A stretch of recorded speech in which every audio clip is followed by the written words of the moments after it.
Tamil ராக்கர்ஸ்க்கு public support பண்றாங்க. யார் சாமி? தமிழ் ராக்கர்ஸ்க்கு பப்ளிக் சப்போர்ட் பண்றாங்க. Facebookல பார்த்தா தமிழ் ராக்கர்ஸ்க்கு சப்போர்ட் பண்ணி அவ்வளவு வியூவர்ஸ் இருக்காங்க. ஆனா பேபி இந்த மாதிரி தீவிர ரசிகர்கள் உனக்கு இருக்கிற வரைக்கும் தமிழ்நாட்டுல உன்னை யாரும் அசைச்சிக்க முடியாது. நீ ஏன் டிக்கெட் 1500 ரூபாய்க்கு விற்கிற? நல்ல கேள்வி. 1500 ரூபாய்க்கு டிக்கெட் ஒரு நடிகனை வளர்த்து விடுறாங்க. 1500 ரூபாய்க்கு டிக்கெட் விற்கிற? பிளாக்ல எல்லாம் டிக்கெட் விற்கிறாங்க.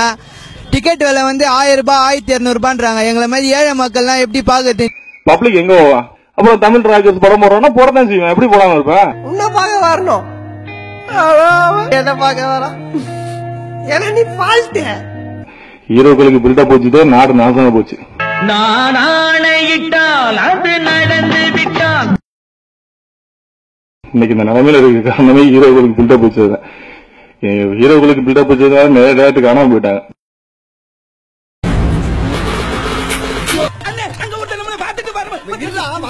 எனக்கு ஒரு மாதிரியாதான் இருக்கும்.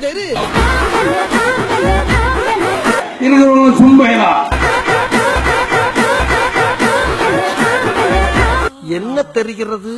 இதுல ஒரு நடிகர் வந்து நான் தயாரிப்பாளர் சங்கத்தை காப்பாத்த வரேன்னு வர்றாரு. பேட்டரியே நிக்காத மொபைலுக்கு இருக்கு அவ்வளவு வச்சு படம் எடுத்து 15 தயாரிப்பாளர் ரோட்ல நிக்கிறாங்க. அவங்களை காப்பாத்துறதுக்கு இங்க வழி இல்ல. தயாரிப்பாளர் சங்கத்தை நான் வந்து காப்பாத்த வர்றேன். எதுக்கு?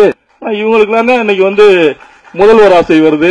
கொஞ்சம் அரிசி அப்பா சிஎம் அப்பா டெல்லி இது போதும் சார். எந்த விளம்பரம்னாலும் அடிக்குது. காலையில ஒரு நடிகர் வந்து காப்பி விடிங்கன்றாரு. 11 மணிக்கு இன்னொரு நடிகர் வந்து காப்பி விடிங்கன்றாரு. காஃபி தேவைப்படுமே, அதனாலதான் ப்ரோ இன்ஸ்டன்ட்ல இப்ப ஸ்பெஷல் ஆஃபர் கிடைக்குது. ஆனா அவங்க வீட்டுல என் நாட்டிலே காஃபி டீ பட்டு 59 வருஷம் ஆகிறது. தேவையா உங்களுக்கு? தேவையா உங்களுக்கு காஃபி? அப்ப நம்ம காட்டியும் கொடுக்கிறோம் கூட்டியும் கொடுக்கிறோம். ஒருத்தர் கொக்கோ கோலா குடின்றாரு, ஒருத்தர் வேட்டி. ஏன்னா தமிழ்நாட்டுல பிறந்த எங்களுக்கு வேட்டி கட்ட தெரியாதா? நீங்க சொல்லித்தான் நாங்க வேட்டி கட்டணுமா?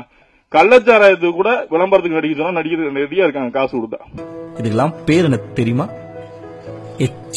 நம்ம கோடிக்கணக்கில் சம்பாதிச்சுக்கிட்டு டாக்ஸ் கட்டாம வச்சுக்கிறாங்க. ஐயோ நம்ம மைண்ட் அங்க போகுது. ஒரு என்னைக்கு ஒருவன் வந்து அறக்கட்டளை ஆரம்பிச்சு கல்யாண மண்டபம் கட்டுறானோ அன்னைக்கே அவன் வரி வைக்கிறான்னு அர்த்தம். மற்றவர்களுக்கு புரியுதோ இல்லையோ அது ரஜினிகாந்த் அவர்களுக்கு நல்லா புரியும். நீ உன்னோட சம்பளத்தை குறைச்சிக்க வேண்டியதானே? குறைச்சிக்கிட்டு நீ 110 ரூபாய் 120 ரூபாய்க்கு மேல என்னோட படத்தோட டிக்கெட் என்னோட ரசிகனுக்கு கொடுக்க கூடாது. ஏதாவது ஒரு நடிகர் சொல்ல சொல்லுங்க. நீங்க லீடிங் நடிகர நீ கேட்ட ஒவ்வொரு கேள்வி என்ன செருப்பால அடிச்ச மாதிரி இருக்குடா. மாதிரி இல்ல, உண்மையிலே செருப்பால தான் அடிச்சோம். ரிட்டையர் ஆக போற ஸ்டேஜ்ல தமிழக முதல்வர் ஆனவங்க வந்துருவாங்க. இந்த ரிட்டையர் ஆகிற கேஸ் பூரா தமிழக முதல்வர் வரும். ஹீரோக்கள் யாரும் நம்மளை சிந்திக்க வைக்கல, நம்ம அழிக்கதான் செஞ்சிருக்காங்க. தயவுசெய்து ஹீரோக்களை சப்போர்ட் பண்றதை விட்டுட்டு நல்ல படங்களை சூஸ் பண்ணி பார்க்கணும்ன்ற என்னோட பணிவான வேண்டுகோள். இவ சாதாரணமான ஆள் இல்ல சாமி, வேற